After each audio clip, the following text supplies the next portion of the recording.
Hello everyone, I am very glad that you're joining this story. Subscribe, like, and comment. Enjoy the story, smile more often. I'll never forget the moment I realized my car was gone. It was a Saturday morning, and I was heading out to run some errands. I grabbed my keys, walked out the front door, and stopped dead in my tracks. The spot in the driveway where I'd parked my car the night before was empty. At first, I thought I'd made a mistake. Maybe I parked it further down the driveway or left it on the street. I walked around the house, scanning every possible place I might have left it. But there was no sign of it. Panic set in as the worst-case scenarios started running through my mind. Had it been stolen? Was it towed?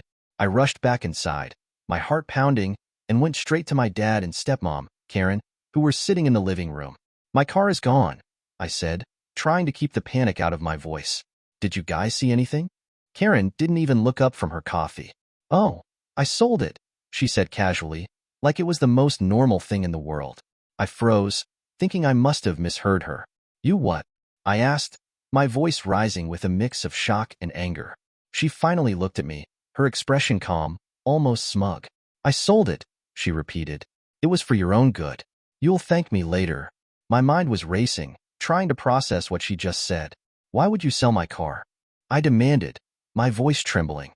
Karen shrugged, taking another sip of her coffee. "It was too much of a hassle for you to keep. The insurance, the maintenance, it was all adding up. I was doing you a favor."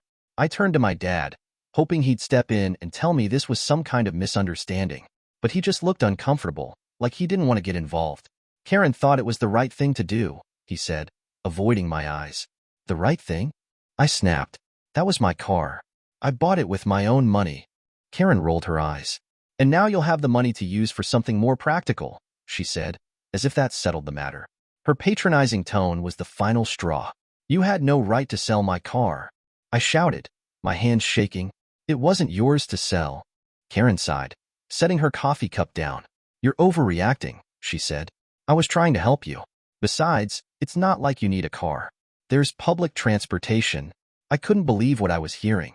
This wasn't help. It was theft, plain and simple. "Where's the money?" I demanded.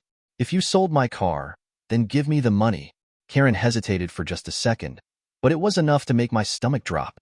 "It's being put to good use," she said vaguely. "What does that mean?" I asked, narrowing my eyes.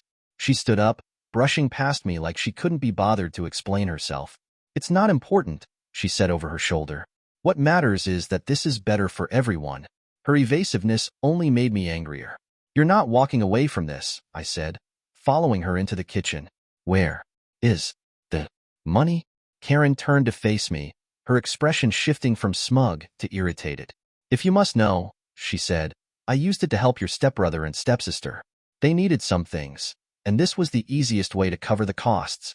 I stared at her, completely stunned. She had taken my car, sold it without my permission, and used the money to help her kids. Kids who had nothing to do with me, or the car I worked so hard to buy. "This is unbelievable," I said, my voice shaking. "You stole from me to help them?" Karen crossed her arms, looking defensive. "It wasn't stealing," she said firmly. "It was a family decision. We're all in this together, and sometimes that means making sacrifices." I couldn't even respond. The sheer audacity of what she'd done left me speechless. I turned to my dad one last time, desperate for him to step in and say something, anything, to make this right. But he just looked away, like he couldn't face me. "Karen thought it was for the best," he muttered. "That's it," I said, my voice breaking. "You're just going to let her get away with this?" "I'm sorry," he said, barely above a whisper. My stomach twisted with a mix of anger and betrayal. My own father was siding with Karen, letting her steal from me and call it helping. Without another word, I stormed out of the house. My car was gone, the money was gone, and the people who were supposed to have my back had let me down completely. That was the moment I realized this wasn't just about a car. It was about trust, and mine had been shattered. I couldn't stop replaying Karen's words in my head as I paced the living room. We needed to make a decision. What decision? It wasn't her car to decide about. I turned back to Karen, who was now calmly flipping through a magazine like we hadn't just had an explosive argument. "How is selling my car a favor?" I asked, my voice tight with anger. Karen looked up with that same patronizing smile. "You're young," she said. "You don't need a car right now. It was too expensive to maintain, and we didn't want you to be burdened by it." "Burdened by it?" I repeated, incredulous. I wasn't burdened. I worked hard to save up for that car. It was mine. You had no right to sell it. Karen waved a dismissive hand. Oh, come on. Don't be so dramatic. You can always get another one later. For now, public transportation is more practical. I felt my blood pressure spike. Public transportation? That was her grand solution? Sure, there were buses in our area, but they didn't run frequently, and the routes were inconvenient. My car wasn't a luxury, it was a necessity. But it was my car, I said firmly. You didn't pay for it. I did. What gave you the right to sell something that didn't belong to you? Karen set the magazine down and crossed her arms. This is a family decision, she said. Your dad and I agreed it was the best thing to do. We're trying to help you, even if you don't see it that way. I turned to my dad, who was sitting silently on the couch, avoiding eye contact. Is that true? I asked him. Did you agree to this? He hesitated, running a hand through his hair. Karen thought it was for the best, he said finally, his voice low and uncertain. That's not an answer, I snapped. Did you or did you not agree to sell my car without telling me? My dad sighed, his shoulders slumping. She made a good point, he said, still not looking at me. The insurance and upkeep were expensive and what? I pressed. And Karen said it would be better to use the money for the family, he finished, his voice trailing off. The words hit me like a punch to the gut. Better for the family? What about what was better for me? I stared at him, waiting for some sign of guilt, some acknowledgement that what they'd done was wrong. But all I got was that same defeated look, like he'd already made his peace with it. So that's it? I said, my voice shaking. You just let her take my car, sell it, and didn't think I deserved to know? Karen cut in before he could answer. We didn't need to burden you with the details, she said. It's not like you were using it to its full potential anyway. This way, the money can go to something more important. What money? I asked, narrowing my eyes. Where is the money from the sale? Karen gave me a tight smile, the kind that made my stomach twist. We've already allocated it, she said. Your stepbrother and stepsister needed some things, and we decided this was the best way to help them. I blinked, unable to believe what I was hearing. You mean to tell me that you sold my car and gave the money to your kids? Karen raised her chin defiantly. Yes, she said. They needed it more than you did. It was the responsible thing to do. The responsible thing? I repeated, my voice rising. How is stealing from me to benefit your kids responsible? That car was mine. I paid for it. You had no right to touch it, let alone sell it. Karen's tone turned icy. Watch how you speak to me, young lady. I am your stepmother, and I was doing what was best for this family. This isn't about the family, I snapped. This is about you and your kids. Don't pretend you did this for anyone else. The tension in the room was suffocating. I turned back to my dad, hoping, praying, that he'd finally step up and defend me. Dad, you can't seriously be okay with this, I said. He shifted uncomfortably, avoiding my gaze. Karen said it was the best option, he mumbled. I threw up my hands in frustration. So that's it? You're just going to let her get away with this? You're supposed to be my dad. How can you let her treat me like this? Karen is trying to do what's best, he said weakly. No, she's trying to do what's best for her kids. I shot back. And you're letting her walk all over me to do it? Karen stepped forward, her voice sharp. That's enough, she said. You're acting like a spoiled brat. We've already made the decision, and it's done. You can whine about it all you want, but it's not going to change anything. I stared at her, my anger bubbling over. This isn't over, I said. You might think you can get away with this, but I'm not going to let it slide. Do what you want, Karen said with a smirk. But don't expect anyone to take your side. I stormed out of the room, my mind racing with a mix of anger, betrayal, and determination. Karen might think she'd won, but I wasn't about to let her get away with stealing from me. This wasn't just about a car anymore. It was about standing up for myself and proving that she couldn't treat me like this. And I wasn't going to back down. The more I thought about Karen's vague response about the money, the angrier I became. It's being put to good use? What did that even mean? She hadn't sold a piece of old furniture or something from the attic. She'd sold my car, something I'd worked years to save up for, something I relied on every day. The next morning, I cornered her in the kitchen while she was making coffee. Karen, I need to know where the money from the car went, I said, my tone firm but calm. She didn't even look up from the coffee maker. I told you, she said, her voice dripping with condescension. It's being used for the family. That's not an answer, I said, crossing my arms. What does for the family mean, exactly? Who has the money, and what is it being used for? Karen finally turned to face me, her expression a mix of annoyance and fake patience. If you must know, she said, I used it to help out your stepbrother and stepsister. They needed some things, and this was the easiest way to cover the costs. I felt like the air had been knocked out of me. You what? I said, my voice rising. Lower your voice, she snapped. You're being dramatic. Dramatic? I repeated, incredulous. You sold my car, something I worked hard for, and gave the money to your kids? Are you serious right now? They needed it, Karen said simply, as if that justified everything. What could they possibly need that was worth selling my car? I demanded. Karen shrugged. Your stepbrother needed some help with tuition, and your stepsister needed money for a new laptop. It's not like they were spending it on frivolous things. Her words only made me angrier. It wasn't about what they'd spent the money on. It was the fact that it wasn't her money to give. That's not the point, Karen, I said, my voice trembling with frustration. The point is, it wasn't yours to sell. You had no right to take something that belonged to me and use it for your kids. We're a family, she said, as if that explained everything. Sometimes we have to make sacrifices for each other. Sacrifices? I said, practically yelling now. Your kids didn't sacrifice anything. I'm the one who lost something. You stole from me to give to them. Karen's face hardened. I didn't steal, she said firmly.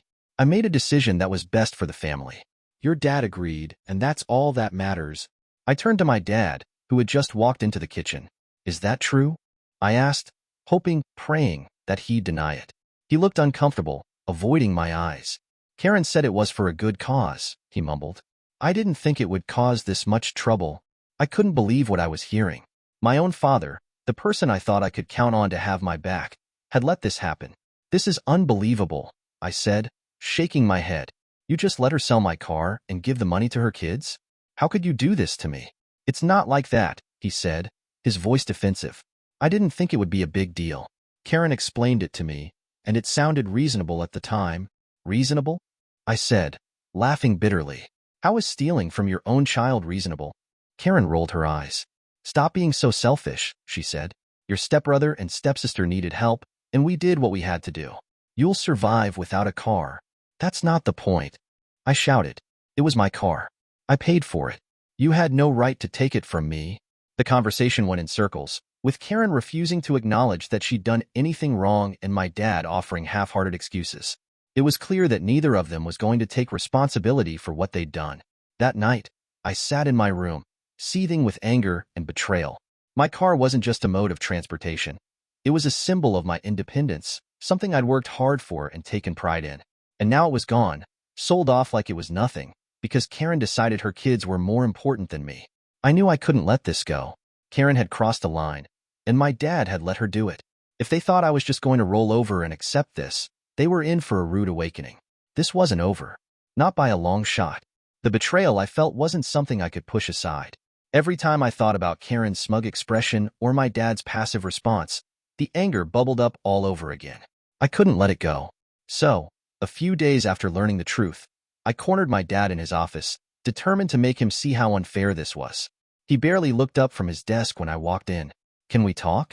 I asked, my tone sharper than I intended. He sighed, setting down the papers he was pretending to be engrossed in. What's this about? You know what it's about, I said, crossing my arms. The car. Karen's selling it, giving the money to her kids. How could you let her do that? My dad leaned back in his chair, rubbing his temples like he was already tired of the conversation. Look, he said, Karen thought it was the right thing to do. Her kids needed help, and we all have to make sacrifices sometimes. Sacrifices? I repeated, my voice rising. Her kids didn't sacrifice anything. I'm the one who lost something. I'm the one who worked for that car, paid for it, and relied on it. And it wasn't hers to sell in the first place. He frowned, finally meeting my eyes. You're right, he admitted reluctantly. It wasn't hers to sell, but she had good intentions, and I agreed to it because I thought it would help the family. Help the family? I shot back. Dad, this wasn't about the family. This was about Karen's kids. She doesn't care about me or what I need. She just saw an opportunity and took it. My dad looked uncomfortable, but he didn't argue. She's trying her best, he said weakly. She just wanted to help. Help who? I demanded. Because it sure as hell wasn't me. His silence spoke volumes. You're supposed to have my back, I said, my voice shaking. You're my dad. How could you let her steal from me and act like it's no big deal? It's not that simple, he said, his tone defensive. Karen's trying to make this family work. It's not easy blending households, and sometimes compromises have to be made. Compromises? I repeated, incredulous. Selling my car without my permission isn't a compromise, it's theft. And the fact that you're defending her instead of standing up for me says everything I need to know. My dad sighed again, running a hand through his hair. I know you're upset, he said, but you have to understand, Karen's kids are struggling. Your stepbrother needed help with tuition, and your stepsister needed a laptop for school. They didn't ask to be in this situation any more than you did. That's not my problem, I said bluntly. I didn't ask to be in this situation either, but you don't see me taking things that don't belong to me. That's not fair, he said. What's not fair is you letting Karen walk all over me. I shot back. What's not fair is you letting her treat me like I don't matter. I never said you don't matter, he said quickly. You didn't have to, I said. Your actions, or lack of them, say it for you. For a moment, neither of us spoke. The room was thick with tension, and I could see the guilt on his face. But guilt wasn't enough. I needed him to take action, to acknowledge that what Karen had done was wrong and do something about it. Are you going to talk to her? I asked finally. He hesitated, then said, I'll talk to her, but I can't promise anything. Of course you can't, I said bitterly. I left his office feeling more defeated than ever. My dad might have been willing to admit that Karen was wrong, but he wasn't willing to do anything about it. And as long as Karen knew she could get away with things like this, nothing was going to change. That night, I sat in my room, replaying the conversation in my head. Every word my dad said, and didn't say, made it clear where his priorities lay. Karen and her kids came first. But this wasn't over.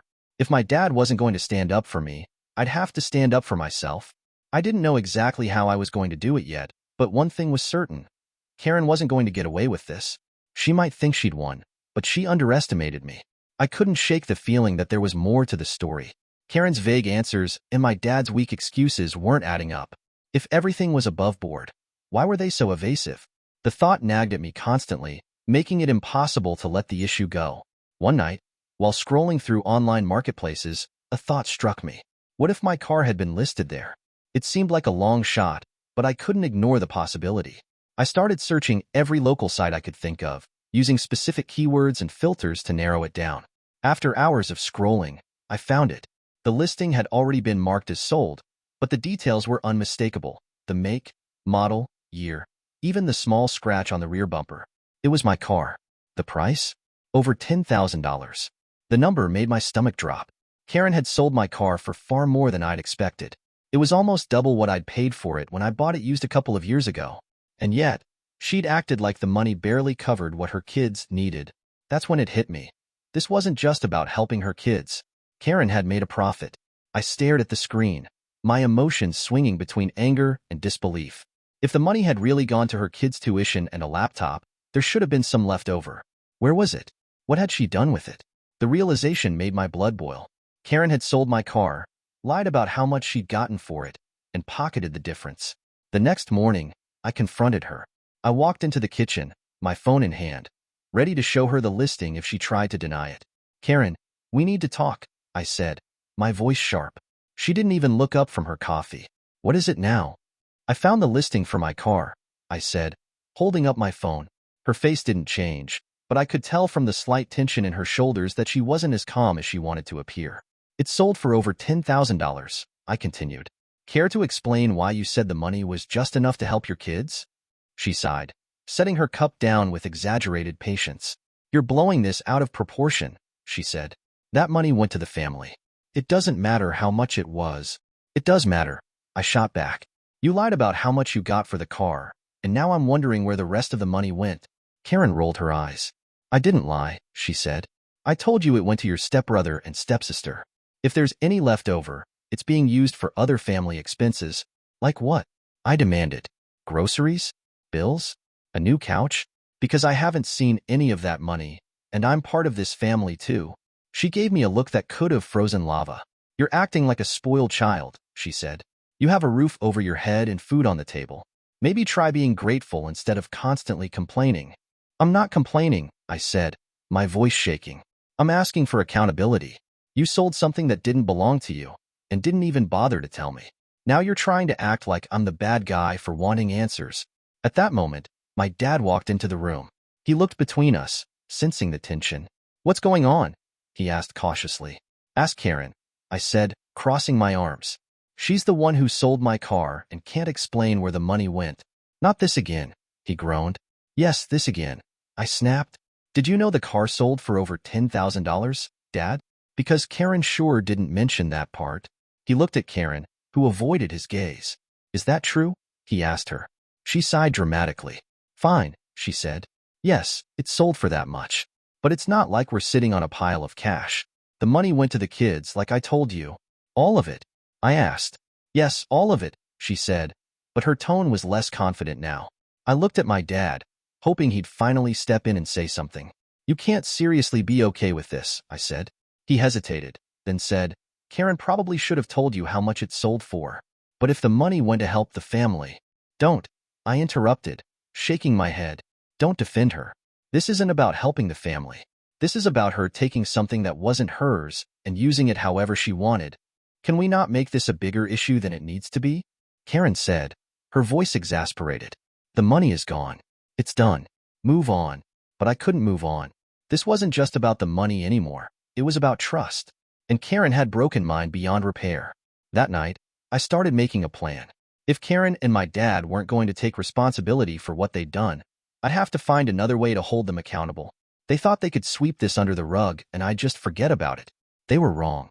Word of Karen's actions spread through the family faster than I anticipated. It started with a phone call to my grandparents. I wasn't planning on dragging them into the mess, but when my grandmother casually asked about my car during a check-in call, I broke down and told her everything. She sold it, my grandmother asked, her voice sharp with disbelief. Without telling me, I confirmed. And she gave the money to her kids. My grandmother was furious. That's theft, she said. Plain and simple. She had no right. My grandfather, overhearing the conversation, chimed in with equal outrage. That car was yours, he said. You earned it. I can't believe your dad let her get away with this. It didn't stop there. My grandparents called my aunt and uncle, who quickly rallied to my side. This isn't just unfair, my uncle said when he called me. It's completely unacceptable. Karen overstepped, and your dad should have shut it down before it even started. Hearing their support was a relief, but it also deepened the divide. Karen caught wind of the backlash almost immediately. She confronted me one morning, her face a mask of anger and indignation. So, you've been telling everyone in the family about this? She said, her tone accusing. They asked. I said simply. I told them the truth. If you didn't want people to know, maybe you shouldn't have done it. Karen's eyes filled with fake tears, and she shook her head dramatically. I was just trying to help, she said, her voice trembling. It's not my fault people are so ungrateful. Ungrateful. That word made my blood boil. Ungrateful? I repeated. You took my car, sold it without my permission, and gave the money to your kids. What exactly am I supposed to be grateful for? Karen sniffled, clearly trying to make herself look like the victim. I was doing what was best for the family, she said. I didn't think it would turn into this circus.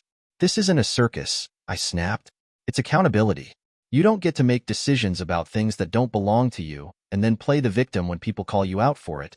She turned away, muttering something under her breath about how impossible I was being. Meanwhile, my dad was caught in the middle, and his frustration was starting to show. I just want everyone to get along, he said during yet another tense conversation in the kitchen. Getting along isn't the problem, I said. The problem is that Karen stole from me, and you let her do it. She didn't steal, he said defensively. She made a decision she thought was best. Dad, stop trying to sugarcoat it, I said, my patience wearing thin. She sold my car without telling me. That's theft, plain and simple. She didn't mean any harm, he said weakly. Karen's heart was in the right place. I laughed bitterly. Her heart? This isn't about her heart. This is about her actions.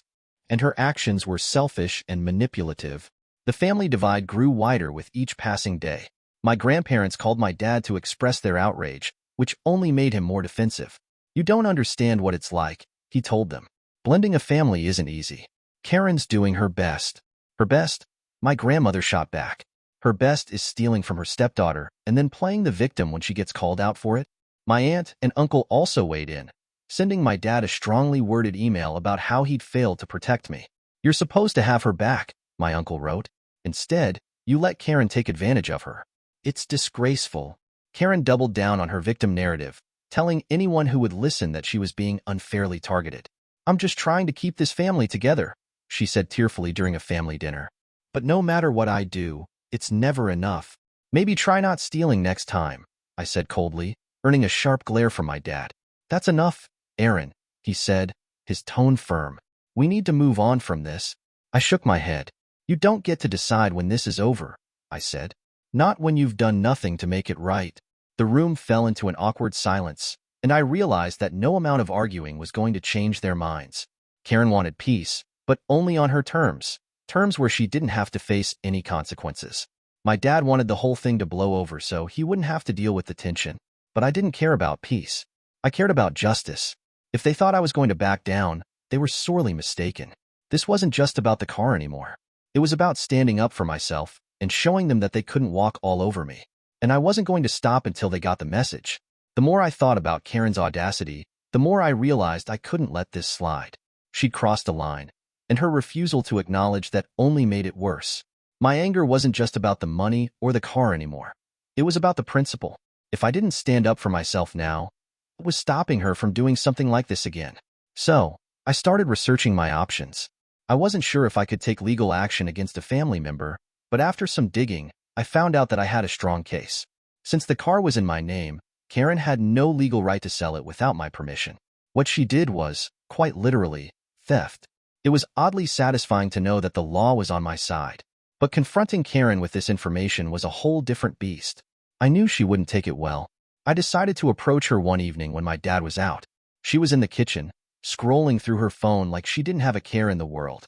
We need to talk, I said, stepping into the room. Karen glanced up, her expression immediately souring. What now? I've been looking into my options, I said, keeping my voice steady. And I found out that since the car was in my name, you had no legal right to sell it. Her face tightened, but she quickly recovered, giving me a dismissive wave. Oh, please, she said. What are you going to do, Sumi? We're family. That's exactly what I'm considering, I said, crossing my arms. If you don't give me the money back, I'll file a report and let the police handle it. Karen's reaction was immediate and explosive. She slammed her phone down on the counter and stood up, glaring at me like I just insulted her entire existence. You'd really sue your own family? She snapped.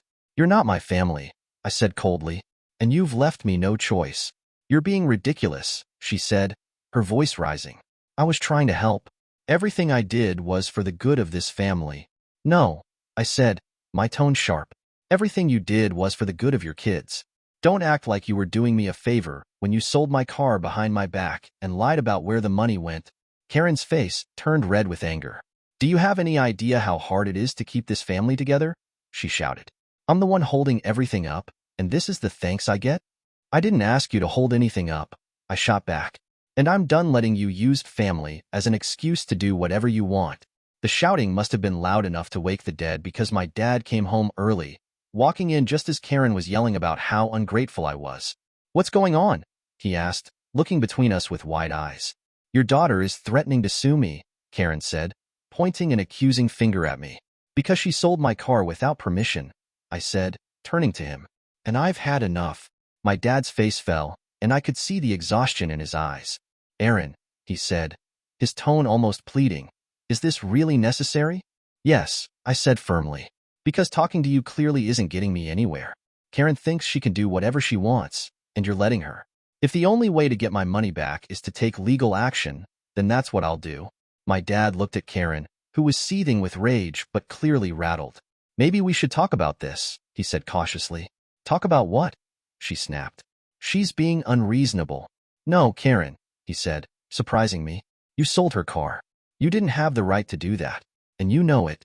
I wasn't expecting him to take my side, and for a brief moment, I felt a flicker of hope. But Karen wasn't ready to back down. Fine, she said, crossing her arms. If she wants to waste money on lawyers, let her. But don't expect me to apologize for trying to help this family. I don't want your apology, I said, meeting her glare. I want what's mine. The tension in the room was suffocating, and I could tell my dad was struggling to keep the peace. Karen, he said carefully, maybe we should figure out a way to give her the money back. This has gone far enough. Karen stared at him, her jaw tightening. You're taking her side? I'm trying to do what's right, he said, though his voice wavered. That's a first, I muttered under my breath. Karen shot me a venomous look, but didn't say anything. Instead, she grabbed her phone and stormed out of the room, muttering something about ungrateful brats. The confrontation wasn't the resolution I'd hoped for, but it was a start. My dad's willingness to acknowledge that I was in the right felt like a small victory, even if Karen was still digging in her heels. I knew the road ahead wouldn't be easy. Karen wasn't going to admit defeat without a fight, and I was fully prepared to take legal action if it came to that. She thought she could scare me into backing down, but she underestimated how far I was willing to go to stand up for myself. This wasn't just about the money anymore. It was about proving that she couldn't walk all over me, and I wasn't going to stop until I got justice. After our explosive argument in the kitchen, I spent hours thinking about my next move. Karen's arrogance and refusal to take responsibility had pushed me to my breaking point. If I didn't act now, I knew she'd keep treating me, and probably others, the same way. The next morning, I sat both Karen and my dad down in the living room. My heart was racing, but my resolve was firm. I wasn't going to let them brush this under the rug. I've thought about this long enough, I began, keeping my voice steady. Karen, either you return the money from the car, or I'll take legal action. Karen scoffed, crossing her arms. I already told you, she said, her tone dripping with condescension. The money's gone. It's been spent on important things. You'll just have to wait until I can pay it back. Her dismissive attitude sent a fresh wave of anger through me, but I kept my composure. Then figure it out, I said firmly.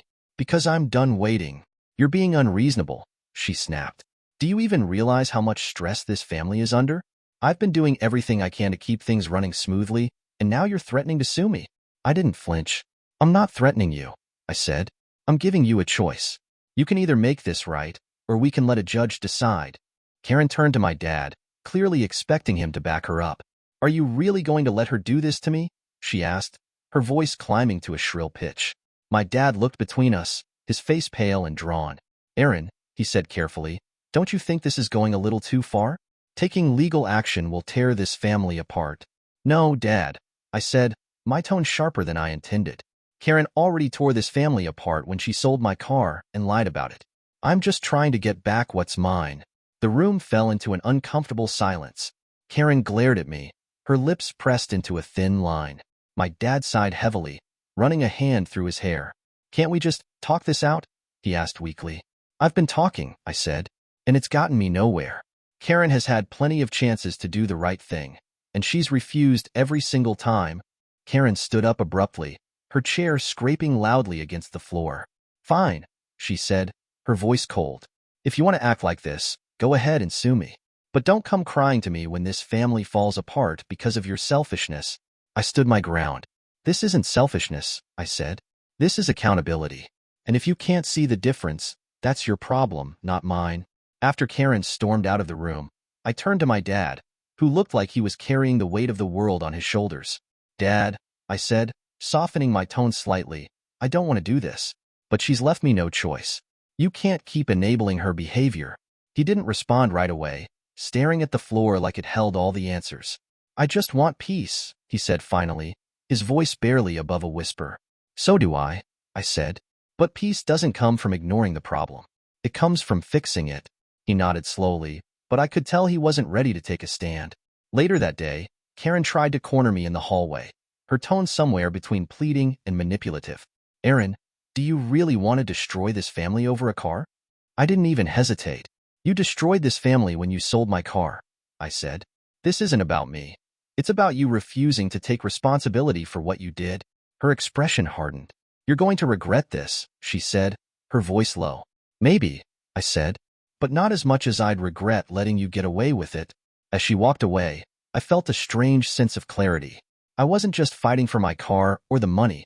I was fighting for my self-respect. Karen had taken something from me, and I wasn't going to let her think that was okay. That night, my dad came into my room, looking more defeated than I'd ever seen him. Aaron, he said, sitting on the edge of my bed, I know you're angry, and you have every right to be. But is there any way you can let this go? For me. I shook my head.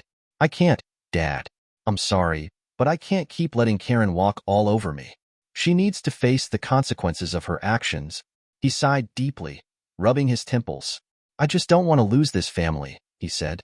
I looked at him, my heart aching for the man who was supposed to protect me but couldn't bring himself to do it. Dad, I said gently, this family is already broken. The only way to fix it is for Karen to take responsibility. If she can't do that, then maybe it's not worth saving. He didn't say anything else, just nodded and left the room. As I lay in bed that night, I felt a mix of emotions, sadness, anger, and a strange sense of resolve. Karen thought she could manipulate me into backing down, but I wasn't going to give her that satisfaction. If this was the price of standing up for myself, so be it. The pressure must have finally gotten to Karen because, a week after my ultimatum, she begrudgingly handed me a check. It wasn't for the full amount the car had sold for, not even close. This is all I can give you right now, she said, her tone icy. You'll get the rest when I can manage it. I stared at the check in disbelief. It was for less than half of what my car had sold for. You sold my car for over $10,000, I said, holding the check up. Where's the rest of the money? I already told you, she snapped. It's been spent. Do you think I'm sitting on a pile of cash? I have bills to pay, kids to take care of. You're lucky I'm giving you anything at all. Her audacity left me speechless. It wasn't luck. It was the bare minimum. Later that night, my dad approached me with an envelope in hand. Here, he said quietly, placing it on the kitchen table. What is it? I asked, not reaching for it. It's the rest of the money, he said, looking exhausted. Karen couldn't come up with it, so I covered it. I opened the envelope and saw another check. Between this and Karen's contribution, I now had enough to replace my car. But instead of relief, all I felt was bitterness. This wasn't about the money anymore. The damage was already done. I looked at my dad, searching his face for some sign of regret or acknowledgement of how badly he'd failed me.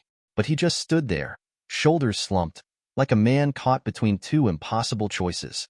I hope this helps, he said, his voice hollow. It's not about the money, Dad, I said. It's about what this says about our family. Karen stole from me, and you let her. And now you're cleaning up her mess because she refuses to take responsibility. He didn't respond, just gave me a weary nod and walked away. From that point on, my relationship with my dad was never the same. Every time I looked at him, I couldn't help but feel a pang of disappointment. He was supposed to protect me, to stand up for me when anyone, treated me unfairly. Instead, he'd chosen to enable Karen's behavior and let her trample all over me. I started pulling away from him, emotionally and physically. I avoided family dinners, skipped outings, and kept our conversations as brief as possible. It wasn't intentional at first. It just hurt too much to be around him. As for Karen, she leaned all the way into her victim narrative. She told anyone who would listen that I was the one tearing the family apart. All this over a car, she'd say, shaking her head like she couldn't believe my audacity. I was trying to help, and now look where we are. She conveniently left out the part where she sold my car without my permission and lied about the money. Her stories started causing ripples throughout the extended family. Some relatives, like my grandparents and aunt, saw through her act and continued to support me. Others weren't so sure. Do you really think it's worth all this drama? One cousin asked me at a family gathering. Worth it? I repeated, my voice sharp. Karen stole from me. She didn't just cross a line. She obliterated it.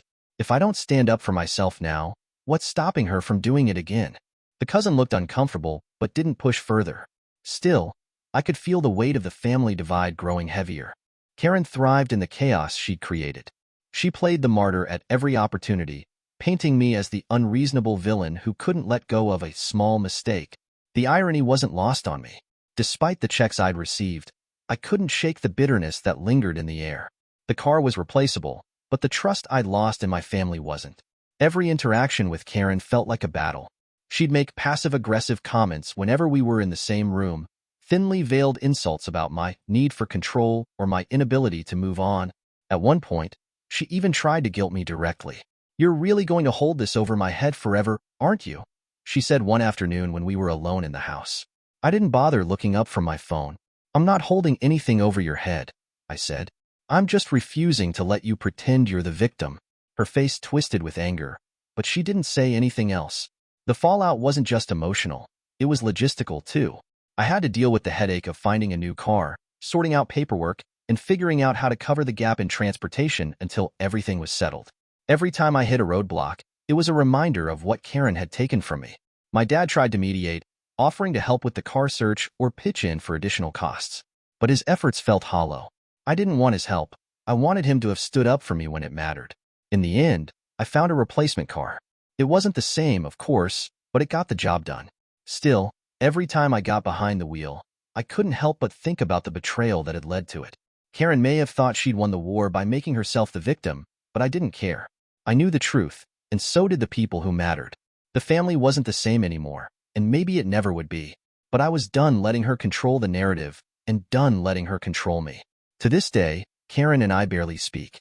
When we're in the same room, we avoid each other like two strangers forced into an awkward social situation. If she does acknowledge me, it's with a tight smile or a hollow hello, but there's no mistaking the tension that lingers between us. My relationship with my dad isn't much better. We still talk, but there's a distance that wasn't there before. It's not just about the car. It's about what his silence and inaction represented. Every time I look at him, I can't help but remember how he stood by and let Karen take something from me, all in the name of keeping the peace. I've tried to forgive him, but it's a slow process. Trust, once broken, isn't easy to rebuild.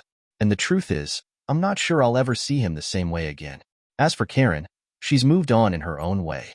From what I hear, she still tells her version of the story to anyone who will listen, painting herself as the misunderstood stepmom who was just trying to help.